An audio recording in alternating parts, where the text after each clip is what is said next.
Hello sa iyo Virgo. So, ang basang ito ay para sa iyo Virgo sa buwan na ito. Bibigyan din kita ng gabay tungkol sa iyong pag-ibig at sa iyong karera at pinansyal, no?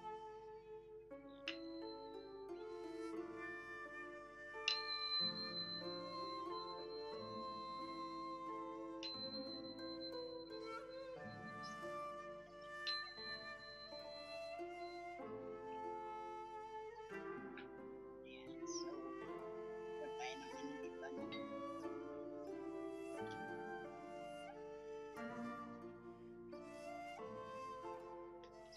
Tayo ng guide. So, unahin natin ang sa iyong love life, sa iyong pag-ibig ng Virgo. So, kung bago ka sa ating channel, please don't forget to like and subscribe. Ayan. At salamat po sa ating new subscriber. At make sure po, hit the notifications bell para updated po kayo sa ating look at the image sa iyong love message, no? So, nasa harap ko po ang baraha, no? Kumbaga, para mas efektibo ang aking pagbabasa para sa inyo. Baliktad yung video ko. Guidance din sa iyong pangkalahatang guidance, no? Kung saan ka dapat mag-focus sa buwan na ito.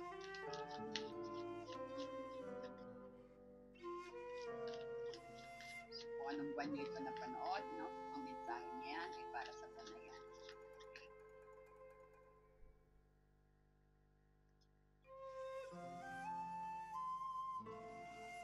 So, linawin natin mamaya yan, no? I-explain ko sa inyo.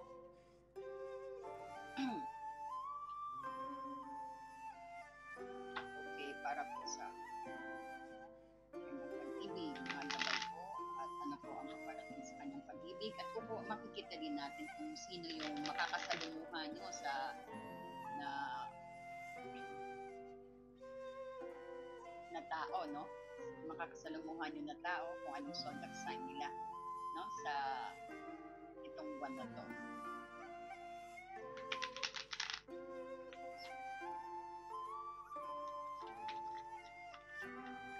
Para po kay Virgo sa buwan na ito sa kanyang pag-ibig.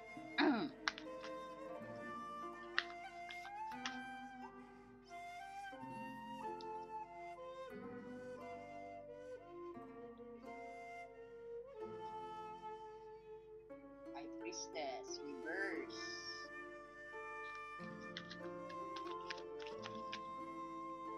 Oops. Temperance. Temperance palabasan itong ano na to pag sa monthly reading. Para po sa pag-ibig ni Virgo sa buwan na ito.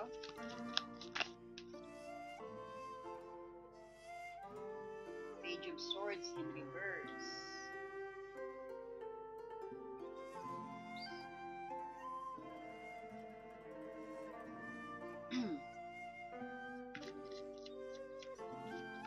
Sa kanyang karera po.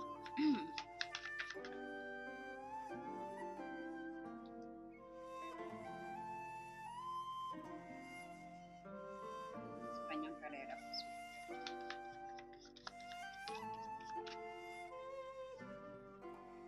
Two of Cups in reverse. Para po sa kanyang karera.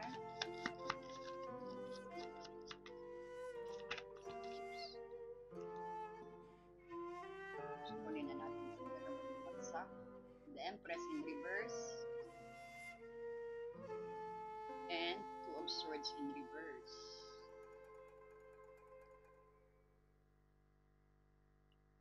Yan. Natin, no? So, pagdating sa iyong pag-ibig, nakita natin dito, no? I will give you guidance also, no? So, batay sa mga ano mo, sa lumabas dito, High Priestess in reverse, Temperance, at Page of Swords. So, sa buwan na ito, nakita mo maaring may nararamdaman kang parang doubt or pag-aalinlangan. Kasi reverse ang High Priestess mo. This is the guardian of your intuitions also, no? or sabihin natin medyo hindi mo pa alam yung buong katotohanan sa isang sitwasyon or sa sitwasyon ninyong dalawa or sa karelasyon mo, no? So, there's a possibility na ang iyong you're not listening in your intuition, or sabihin natin na hindi malinaw sa iyo yung mga guidance, or hindi klaro sa iyo yung binubulong sa iyo ng iyong spirit guide, or maybe hindi mo napapakinggan, or maybe hindi ka aware, you're not trusting your gut's feeling sa buwan na ito, no? So sa halip na, let's say, na magtiwala ka sa iyong panloob na sa iyong intuition or sa iyong gut feelings, mas nakatuon ka sa mga opinion ng ibang tao, no? Or sabihin natin sa mga chismis, or sa mga sabihin natin mga try to, mga hindi sabihin natin boto sa partner mo o sa karelasyon mo, you should trust your intuitions, or ang kasagutan daw is nasa panloob mo, no? So, in ang High Priestess, medyo you're not trusting yourself dito, no? Sa buwan na to. Ang maganda, may bumabalanse na si Angel of Temperance is here, no? So, si Angel of Temperance, ang barahang ito ay actually reminding you na try to find some balance at magkaroon kayo ng unity at pairalin ang kooperasyon sa relasyon, or even syempre yung sabihin natin yung align on your higher self din, align on yourself, no? Maaring kailangan pairalin ng patience at sabihin natin mga pag-unawa sa sitwasyon na kinakaharap mo sa buwan na to. Kumbaga, it's reminding you na medyo iwasan ang labis na too much reactions sa kapareha or sa iyong karelasyon, or too much, sabihin natin, everything's too much is not good, no? At matuto ring maging calm or kalmado sa anumang mga hamon ng buhay, lalo na sa pag-ibig, no? Yan ang mensahe ng Temperance sa iyo. Especially itong buwan na to, no? Napakainit ang buwan na to, kaya mainit din minsan ang ating mga ulo. Ayan, no? So, ay, grabe po init dito sa Japan. So, maging kalmado dahil itong buwan na to, maraming mga hamon, marami kang medyo mainis ka rin siguro sa mga sa mga chismis, maingay sa iyong paligid, ayan. So, siguro kung may hindi kayong pagkakaunawaan or may misunderstanding kayo, mas mabuting pag-usapan ito ng mahinahon, no? Sabi dito ng Temperance din. Sikaping maging maayos, at sometimes good to compromise din, no? Or let's say, sabihin din natin, maging mataisin, patience is virtue.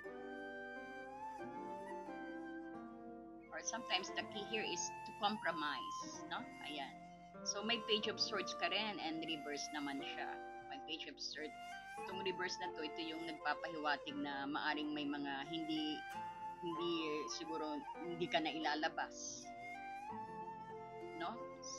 Hindi mo na ilalabas din ang sa loobin mo, parang nahihirapan ka rin mag-open up sa persons mo, sa partner mo, sa kapareha mo, no? Kaya nasisiksik, tapos time na talagang sasabog ka na, dire-diretso, nagiging extreme, no? Kaya pilitin kumuha ng balance when it comes sa relationship, no?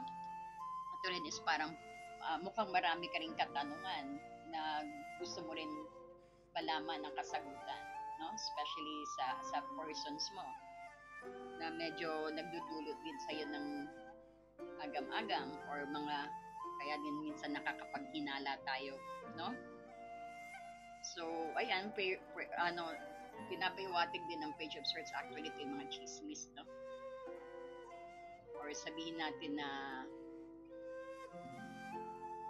too much tension, no? Because nga dahil din sa komunikasyon or biglaan rin yung mga desisyon or sa bibiglaan din ng desisyon siguro ng partner mo or siya, because the energy can shift po, no? Pwedeng makuha ko yung energy ng persons ninyo. And cross-watcher is welcome dito sa Happy Angel reading, especially sa basa ni Virgo, no? So, medyo sabihin natin, nagkakaroon kayo ng tensions because nga mga secret or biglaang aksyon, no? Na malalaan, bawa, malalaman mo na lang kinabukasan yung pala, no? Pwede mo naman sabihin bago mangyari yon, parang gano'n, no? O sometimes naman, this is also na nagpapaalala or nagbababala rin tungkol sa maling pag-unawa sa mga chismis na maaring maging sanhili ng gulo. No? So, mag-ingat ka rin sa sasabihin or sa mga ibibigkas mo at make sure na all the informations na marireceive mo ay totoo at complete, no? Very clear sa'yo before you speak and before you confine that, no? Before kayo mag-usap, no? At panatilihing kalmado, no? So, makita natin dito,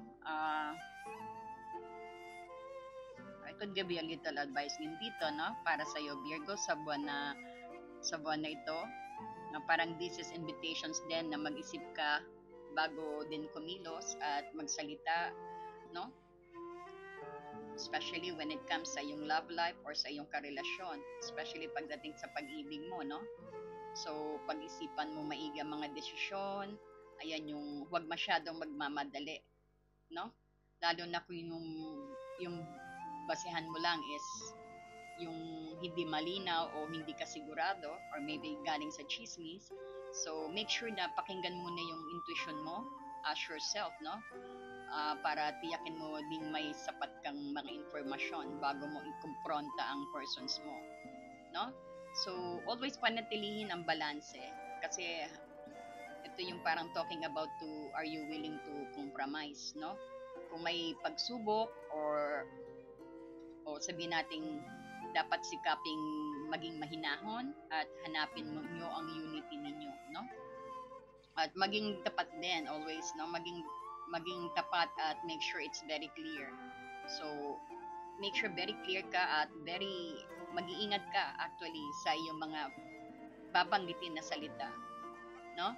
So, iwasan yung mga chismis at tiyakin yung komunikasyon ay tapat at very direct, no? Kung may mga gusto kang sabihin ito ng maayos or may paggalang sa isa't isa. At of course, open mind, no? Yung bukas na isipan. So, nakikita natin pagdating sa yung pag-ibig din dito, no? Parang maganda naman yung pagkakataon na para ito yung magkaroon ka ng clarity o yung mga bagay-bagay na palakasin yung pundasyon ng inyong relasyon, no? Sa natin sa pamamagitan ng pagiging mas maingat at mas balanse, no? So, tingnan din natin ang message, no? Kung ano ito. As you could see, help yourself, no? Tingnan mo kung anong meaning nito. Itong pinapakita kong picture sa'yo. Medyo nag-freeze tayo. So, wait lang, no? So, para gusto ko ipakita ko sa'yo ang picture.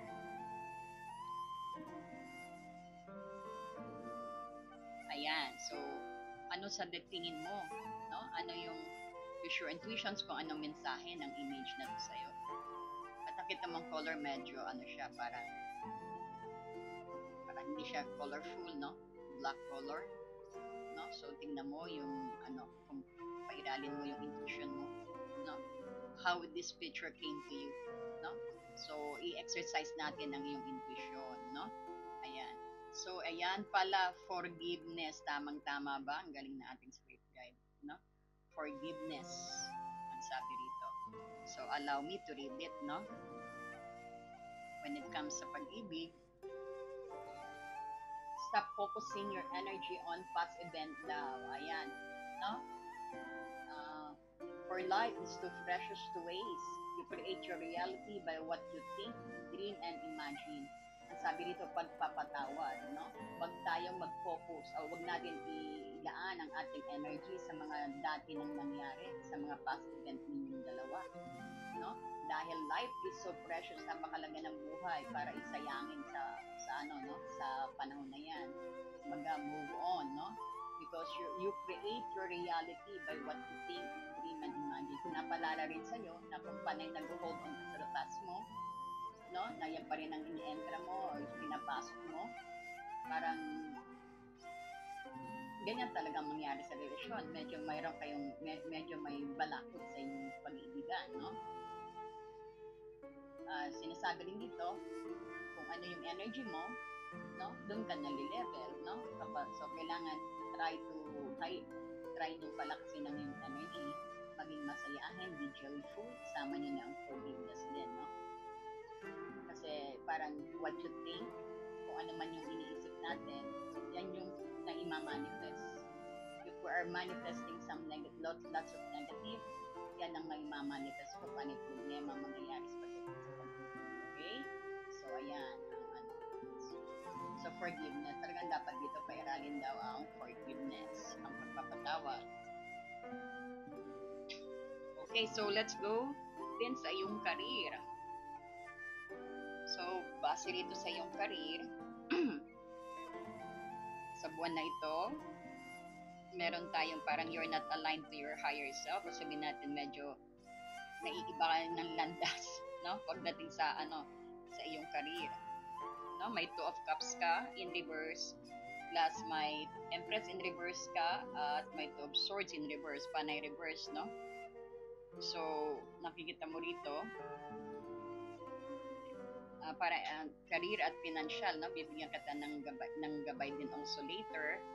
Ang sabi dito sa yung Two of Cups in reverse, ito yung parang aspect ng iyong career na yung showing na possible na hindi pagkakaunawaan or let's say misunderstanding sa iyong co-worker or business partner. Maybe meron kang itong buwan na to, medyo may misunderstanding at argument, no? So maari din merong mga some tension sa pakikipagtulungan or sa teamwork, no? Na nagko-cause ng problema, parang scattered energy sa trabaho, no? So always remember na ayusin at ang hindi pagkakaintindihan sa work, parang the sharing of project or sharing of tasks, yung mga tasks ninyo hindi, parang sabihin natin, hindi patas, no? So medyo merong gustong makaisa, merong gustong pagaanin ang trabaho. So nakakaisip ng maging wise, no? Medyo nagiging mautak, no? So mahalagang ayusin yung mga, sabihin natin, medyo may tampuhan at galitan sa iyong work or sabihin natin sa iyong grupo sa trabaho, no? And may Empress in reverse ka rin dito. Ito yung you might be feeling actually na parang something is missing, no? Or sabihin natin sa trabaho, parang nakikita mo hindi mo pa naibibigay yung best mo. Hindi ka pa gaanong passionate sa buwan nito. Parang medyo sabihin natin tinatamad ka. Parang nahihirapan kang i-execute ang project na yan, no? Kasi parang kulang, there's something missing na iniisip mo. Or sabihin mo na sa trabahong yan din, some of you din nag-iisip na sa trabahong yan, actually parang hindi ka ma-inspired because hindi mo nagagamit lahat yung kakayahan mo, yung skills mo. So medyo malungkot ka dyan, no? So always remember, this is general reading, just take what resonate, no? Ayan. And then when it comes sa yung financial, this is also yung posibleng mga paggastos na hindi naman plano, or ibig sabihin bigla ang paggastos, no? So mag-iingat. Or sabihin natin kakulangan sa budget, or sabihin natin yung pagpahalaga mo kung ano yung meron ka na that time, parang medyo spending parang you're spending unwisely sa buwan na to, no? So always take care sa mga desisyon regarding sa iyong paggasta ng pera or financial, no? Make sure very wise ka pag mamamalengke ka o mamimili ka o bibili ka ng mga ari-arian, or sabihin natin too much spending din, no? So medyo mag-focus ka rin diyan. Pa ba masasabi na si Empress in reverse din, ito yung para rin sa work din, medyo bored ka. Sa bagay, paano hindi ka mag-bored, no? Kasi panay away siguro, medyo sa work mo, maraming hindi pagkakaintindihan, no? So, you don't, parang naboboard ka, nababagot ka, no? Sa buwan na to. Then, meron ka rin dito, nagdadalawang isip ka, no? Maybe siguro, nag-iisip ka na rin umalis-alis, no? Parang, yeah, talagang parang tingin mo pagdating, parang hindi ka inspired dahil paulit-ulit na gano'n ang ambience, no? Kumbaga, ang two of swords kasi dito sa ano, no? In reverse, parang sabihin natin na hindi makapili, or sabihin din natin na hindi kumbaga, ito yung nagpapahiwatig ng parang nahihirapan ka sa mga desisyon, or sabihin natin yung nahihirapan ka rin umaksyon, no? Sa isang proyekto. Kasi nga, because you're bored no? Parang you're not inspired. Parang siguro kino-consider mo na rin siguro mag-quit or to stop, no? And maghanap ng parang tingin mo na na mas na magagamit mo ang talagang creativity mo, no? Parang pinag-iisipan mo yan, no? So, it's possible also na sometimes nagpapaliban ka sa mga dreams mo, or nagpapatalo ka, kiniquit mo, sabihin natin, sineset aside mo yung dreams mo because andyan dyan yung problema, sa problema ka nakafocus, no? Na ito rin yung nagiging dahilan, no, ng mas malaking problema sa future. So when it comes sa pinasal mo, ang two of swords yan in reverse, parang natatakot kang harapin ang isang issue regarding money, or sabihin natin may pinagkakautangan ka, or sabihin natin takot kang medyo takot kang gumastos, then too much worry, no? Or sabihin natin may issue ka when it comes sa pagdating sa pera, no? So always remember na, or sabihin natin may naniningil sa'yo, tinataguan mo, parang ganon, no? Always remember na mahalaga yung maging matapang ka na harapin ang mga problema, no? Para hindi lumaki. Upang din sa para yan din ang isang magang pinakasolusyon, is to face your fears, also to face them, yung mga financial na problema, no? Para hindi pa mababaon, no? So bigyan kita ng guidance dito base sa nakita ko rin sa sitwasyon mo sa buwan na to. Ito yung parang pinapalalahanan ka, Virgo, na maging maingat at responsable sa work, or sabihin natin sa pera, no? At huwag mong babaluwalain actually yung mga tensyon, or sabihin natin tensyon sa trabaho, no? Make sure na ayusin mo ito kaagad, no? At saka subukang maging mas more creative and inspired ka, no? Kasi pag mag-quit ka right away, no, malapit na magpasko, no? Kumaga baka ma-short ka, no? So konting tiis, no? Gaya nga sabi rin ng temperance, no? Compromise a little bit, no? So subukang maging pairalin mo yung passions, yung palakasin mo yung energy mo, no? Always remember din na huwag matakot na harapin ang lahat na anumang paparating sa'yo. Tsaka huwag masyadong magmadali sa mga desisyon, no?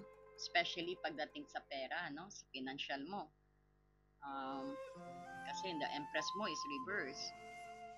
So, ngayon, titingnan natin base dito. So, makakasalamuha mo sa pagdating ng hold on, ito pala, basahin natin to. Ayan, apologizing na naman, no? Forgiveness na naman. Parang sinasabi, Virgo, ikaw mag-apologize.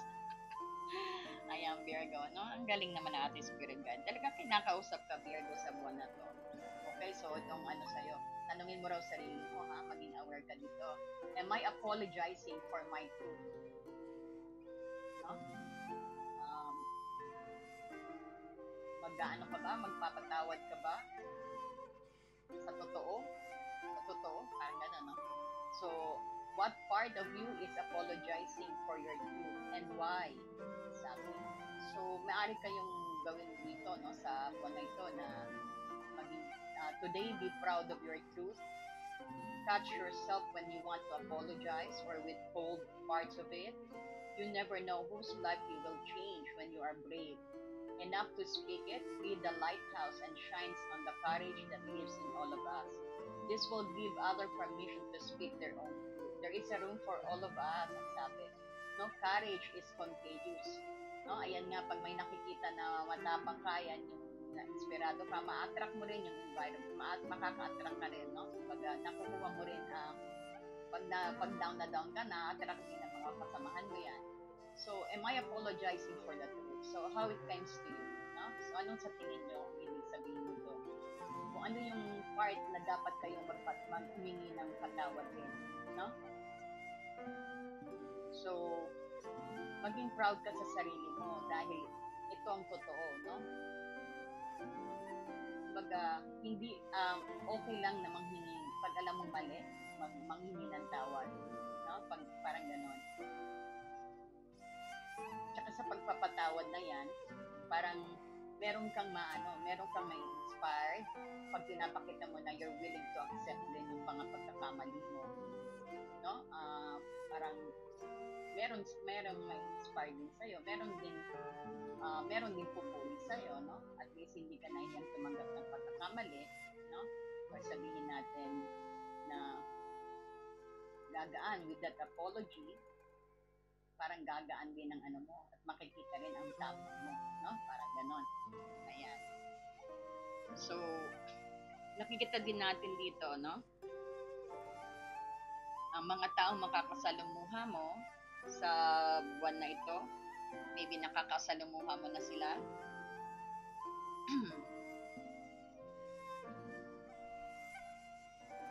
Meron tayong water sign.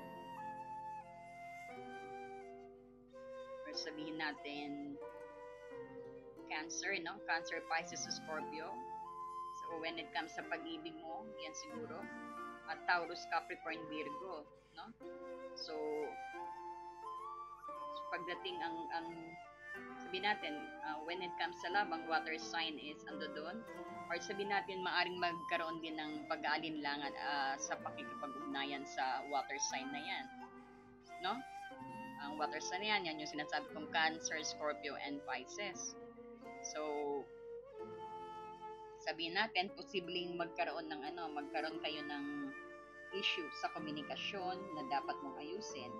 Pwede rin sa pa rin dito ang Taurus, Capricorn, Virgo. So maging maingat sa pakikipag-ugnayan sa mga earth sign, no? Especially pagdating sa financial, no? At saka posibleng hindi kayo magka-intindihan diyan when it comes sa money din, no?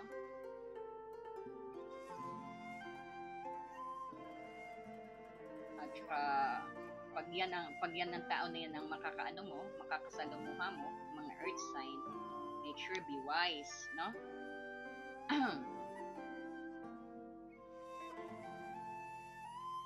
Pagdating naman sa trabaho, nakita natin ang air sign, no? Si Gemini, Libra, Aquarius, maaring magbigay sa iyo ng hamon or baka i-challenge ka ng taong ito, no? Sa mga decision mo, no? So, pagdating sa financial nga pala kay Taurus, Capricorn, Virgo, dapat posibleng hindi parang possible na iba yung iba yung gusto ninyong dalawa. Or hindi kayo magkatugma ng inyong mga idea or strategy. No? So, konting pag-iingat. Ayan, sana nagustuhan mong ating basa. Pa-like naman po dyan. At kung hindi ka pa po nakasubscribe, mag-subscribe ka na. At make sure, highlight the notifications bell. Because sa live po namin, pag bago po kayo doon sa ating live, meron po kayong free one questions na sasagutin natin at ikaklaro natin, no? Ayan, so maraming salamat and God bless to you, Virgo. Good luck!